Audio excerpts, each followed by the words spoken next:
It has to be said, Alex O'Connor is fantastic. He's very respectful. He's extremely well spoken. In the debate, obviously, David Wood is maintaining that Jesus did claim to be God. Part of what I want to look at is what Alex O'Connor is doing, which I think is very interesting. So, essentially, when you're arguing from a position of skepticism, you have your work cut out for you.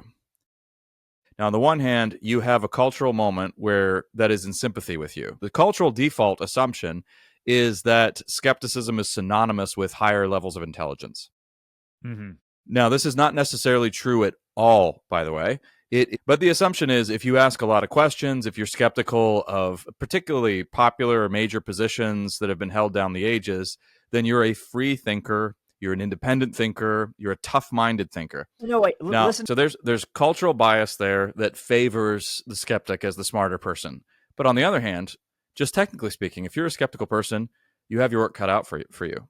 Because you have everything that seems to be very obvious or that seems to be very relatively straightforward, now you have to somehow explain it all away. And so the notion that Jesus claimed to be God is quite straightforward. It's just not that complex, and it's fairly obvious. And David Wood has spent his life having this conversation, so that's a tough... Well, and not just David Wood.